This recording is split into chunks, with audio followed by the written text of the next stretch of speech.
जय श्री कृष्ण प्रिय भक्तों, कैसे हैं आप सब लोग। आज हम आपके लिए लेकर आए हैं रवि प्रदोष व्रत कथा। रविवार को पड़ने वाले प्रदोष व्रत को रवि प्रदोष व्रत कथा कहा जाता है। इस दिन भगवान शिव की पूजा की जाती है। जिस प्रकार एक वर्ष में 24 एकादशी होती है, ठीक उसी प्रकार प्रतिवर्ष 24 प्रदोष व्रत भी होते हैं। किसी भी माह की त्रयोदशी तिथि को प्रदोष व्रत किया जाता है तथा यह प्रदोष किसको समर्पित है, यह उस वार से निश्चित किया जाता है जिस वार पर त्रयोदशी तिथि पड़ रही है। रवि प्रदोष व्रत को शारीरिक स्वास्थ्य की दृष्टि से अत्यधिक अनुकूल व लाभदायक माना जाता है। जो भी मनुष्य रवि प्रदोष व्रत की कथा को सुनता है, उस पर भगवान सूर्य देव की विशेष कृपा होती है तथा उस व्यक्ति की ख्याति दूर दूर तक फैलती है। रवि प्रदोष व्रत का पालन करने वाले व्यक्ति के जीवन में सुख शांति का संचार होता है। रविवार प्रदोष व्रत श्री सूर्य देव को समर्पित होता है। अतः इस व्रत के फलस्वरूप व्यक्ति सूर्य के समान तेजस्वी वे ऊर्जावान हो जाता है।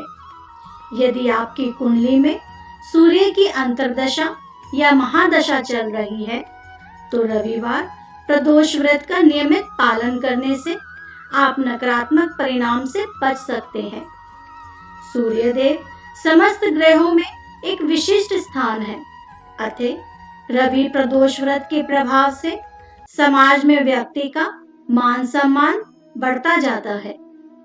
इस कथा को सुनने से विभिन्न प्रकार के रोगों का नाश होता है। विशेषतः नेत्र संबंधी विकारों में इसका विशेष प्रभाव होता है। आज इस पवित्र दिन पर एक जयकारा तो बनता है। मेरे साथ हाथ जोड़कर आप सब भी बोलिएगा, भगवान सूर्य देव की जय हो, भगवान भोलेनाथ शिव शंकर जी की जय हो। ओम त्र्यंबकम यजामहे सुगंधिम पुष्टिवर्धनम उर्वारुकमिव बंधनात् मृत्युर्मुक्षीय मामृतात्। ओम नमः शिवाय। तो आइए हम सब मिलकर इस पावन कथा का श्रवण करें। एक समय सर्व प्राणियों के हितार्थ परम पावन भागीरथी के तट पर ऋषि समाज द्वारा विशाल गोष्ठी का आयोजन किया गया।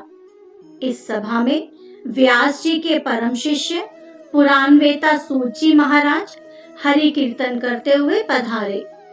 सूत जी को आते हुए देखकर शौनकादिक 88,000 ऋषि मुनियों ने खड़े होकर उन्हें दंडवत प्रणाम किया।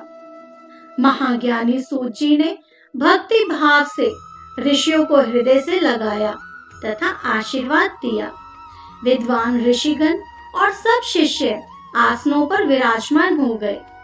शौनकादिक ऋषि ने पूछा, है पूज्यवर महामते, कृपया यह बताने का कष्ट करे कि मंगलप्रद कष्ट निवारक यह व्रत सबसे पहले किसने किया और उसे क्या फल प्राप्त हुआ।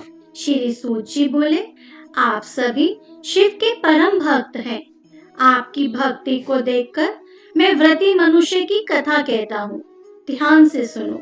एक गांव में अति दीन ब्राह्मण निवास करता था। उसकी साध्वी स्त्री प्रदोष व्रत किया करती थी। उसे एक ही पुत्र रतन था। एक समय की बात है, वह पुत्र गंगा स्नान करने के लिए गया। दुर्भाग्यवश मार्ग में चोरों ने उसे घेर लिया और वो कहने लगे कि हम तुम्हें मारेंगे नहीं, तुम अपने पिता के गुप्त धन के बारे में हमें बता दो। बालक दीन भाव से कहने लगा, हे बंधुओं, हम अत्यंत दुखी दीन हैं, हमारे पास धन कहाँ है। तब चोरों ने कहा, तेरे इस पोटली में क्या बंधा है।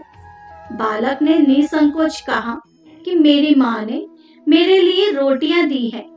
यह सुनकर चोरों ने अपने साथियों से कहा कि हे साथियों, ये बहुत ही दीन दुखी मनुष्य है, अतः हम किसी और को लूटेंगे। इतना कहकर चोरों ने उस बालक को जाने दिया। बालक वहां से चलते हुए एक नगर में पहुंचा।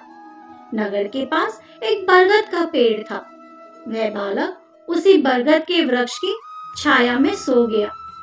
उसी समय उस नगर के सिपाही चोरों को खोजते हुए उस बरगद के वृक्ष के पास पहुंचे और बालक को चोर समझकर बंदी बनाकर राजा के पास ले गए।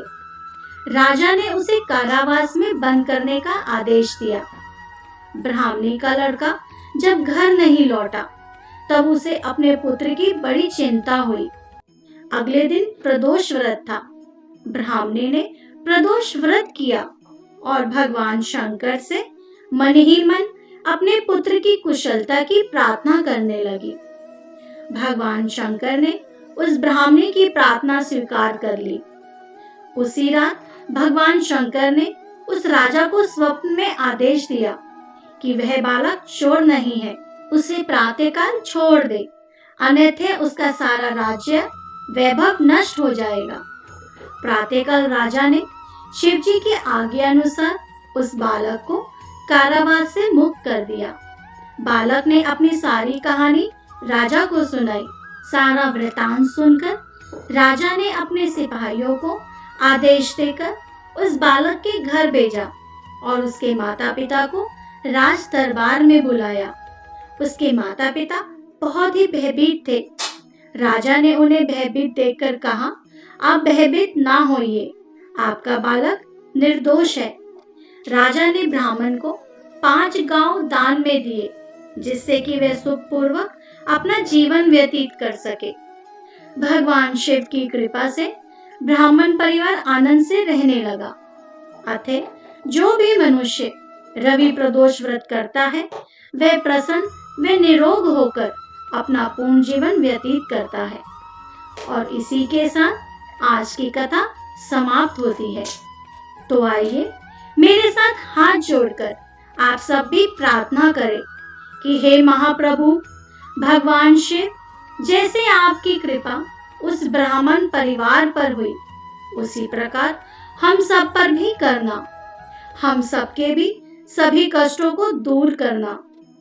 बोलो भगवान भोलेनाथ शिव शंकर की जय हो। जय जय श्री कृष्णा।